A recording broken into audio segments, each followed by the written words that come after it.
မင်္ဂလာပါချမစ်ဆွေတို့ရေ Cooking with Blessing ရနဲ့ပြန်လည်ကြိုဆိုလိုက်ပါတယ်။ကဲဒီနေ့အရာကိုစားလို့ကောင်းတဲ့မြန်မာမုတ်တစ်မျိုးဖြစ်တဲ့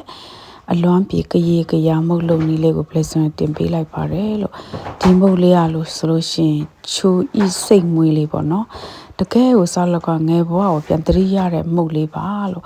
ခဲဒါဆိုရင်တော့ Blessing ရနဲ့သူအခုပဲစတင်လိုက်ရအောင်လားချစ်တို့ရေ let's go right now ကဲလိုအပ်တာကကောက်ညင်မုတ်900 g ပါ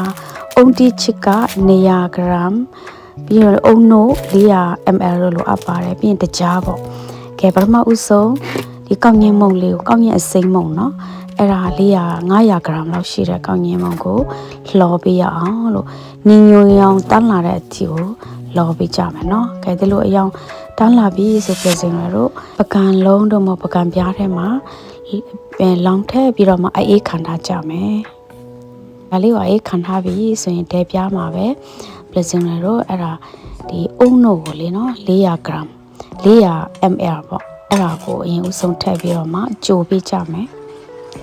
အုံနို့ကတော့လိုတိုးပူလျှော့နော်တကယ်လို့လိုအပ်လို့ရှိရင်ပြန်ထည့်ပါလို့ပြီးရင်တကြား120တော့မဟုတ်100 g တို့ကိုထည့်ပြီးတော့မှမွေးပေးမယ်ပြီးအမှစားလင်းနဲ့ပါထည့်မယ်အဲ့ဒါမှအရသာလေးကတော်လေးပြည့်စုံပါပါလို့ကဲအနေငယ်စူပတ်လာပြီဆိုရင်လေ Blessing အုံတီချစ်ကို ready make ပဲ Blessing တုံးထားတာ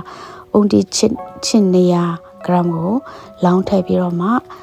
အဲ့ဒါကိုရောသမမွေးပေးမယ်ကဲမုတ်တားလေးတွေဒီလိုလေးတွေဖြစ်လာပြီဆိုရင် Blessing တို့ခဏလော်ထားတဲ့ကောက်ညင်မုံလေးကိုလည်းပြန်ပြီးမှထည့်ပေးဖို့ပြင်ဆင်ရအောင်နော်ကဲကောက်ညင်မုံကိုလေBlessing အားလုံးမထည့်လိုက်ဘူးเนาะခဏနေကြာရင်အပေါ်မှာဖြူဖို့အောက်ရဲ့အပေါ်ရဲ့မှာဖြူဖို့အတွက်အနေငယ်လေးခြံထားကြမယ်เนาะကဲဒါဆိုရင်ကောက်ညင်မုံလေးထည့်လိုက်ပြီဆိုရင်တော့ဒီမုံနဲ့လေးတွေကတော်တော်လေးကိုပြစ်ပြီးတော့မှလေအမအရင်နဲ့ထပ်ထည့်လို့ရပါတယ်အမအုံနို့တို့မဟုတ်နွားနို့ရှင်နွားနို့ထည့်လို့ရတယ်လို့တကယ်လို့အုံနို့ဒီနွားနို့တွေကုန်သွားပြီဆိုရင်ရေပဲထပ်ထည့်ပါလို့เนาะကဲဒီလိုအခြေအနေလေးလော်ရင်နဲ့မှလေလိုတိုးပူလျှော့နို့တွေကိုထည့်ပေးပါလို့အရေးလေးတွေပေါ့ကဲ Blessing ကနည်းနည်းပြစ်နေသေးတဲ့အတွက်ကြောင့်မို့ထပ်ပြီးတော့မှနို့ထပ်ထည့်ပါတယ်ကဲဒီလိုအခြေအနေလေးဆိုရင်တော့တော်တော်လေးကိုကောင်းနေပြီเนาะမုတ်တာတော့ထပ်ထည့်စရာမလိုတော့ကဲဒါကိုပဲမွေရင်းနဲ့မှမုတ်တာလေးတွေကလေအီးပြီးတော့မှနူးညံ့လာပါလိမ့်မယ်เนาะကဲဒီလိုပုံစံပြီးမွေးနေရပဲကဲဒါကိုဒဲပြားအဲ့ဒီ non stick အိုးဆိုရင်တော်တော်လေးမကတ်တဲ့အိုးဆိုတော်တော်ကောင်းပါဒီအိုးကနည်းနည်းတော့ကတ်နေတယ်เนาะချစ်မိတ်ဆွေတို့မှာဒီလိုမျိုးမကတ်တဲ့အိုးကိုအသုံးပြုရင်တော့ပိုကောင်းပါတယ်လို့ကဲအရပါရဖိပေးတဲ့အခါမှာဒီလိုအနေထားဣပြီးမှမွေးနေတဲ့မုတ်တာလေးရပြီဆိုရင်Blessingမီးတွေပိတ်ပြီးတော့မှဒီဖန်ဒဲပြားလေးထဲမှာBlessingတော့မုတ်ကောက်ညင်းမုတ်ကိုအရင်ဦးဆုံးလှော်ထားတဲ့ကောက်ညင်းမုတ်เนาะလော်ထားတဲ့ကောက်ညင်းမုံကိုအရင်တူဆုံးထည့်ပြီးတော့မှအပေါ်မှာခဏ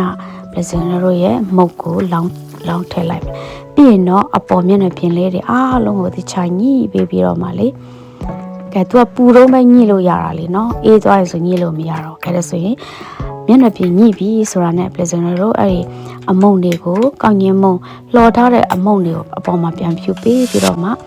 ခဏလေးအေးခံထားမယ်သူကမုတ်ကလေအေးသွားပြီဆိုရင်တော့စားလို့ရပြီเนาะကိုယ့်ဟာကိုယ်ဓာတ်နဲ့လီးဖြတ်ပြီးတော့မှအတုံးလေးတွေတုံးပြီးတော့မှလေကြိုက်နေတဲ့တလို့စားလို့ရပါပြီလို့ဒါခဏလေးအေးခံထားလိုက်မယ်ကဲတနားရီလောက်အေးခံပြီးတဲ့နောက်မှာဆိုရင်တော့ Blessing တော့မှကြိုက်တလို့အတုံးလေးတွေတုံးပြီးတော့မှလေ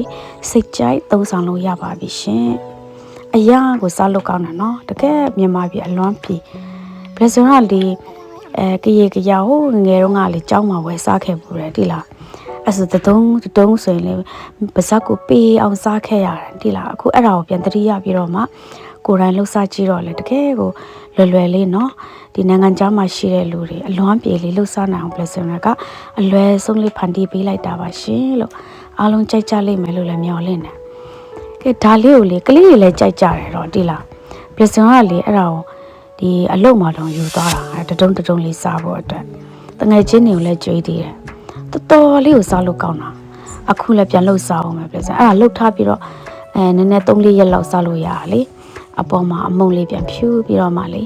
စားမယ်ဆိုရင်တကယ်အရသာရှိတယ်မုတ်လေးပါကဲချမီစီတို့လည်းဒီလိုတနိုင်စားလေးလှုပ်စားနိုင်အောင် blessing ရယ်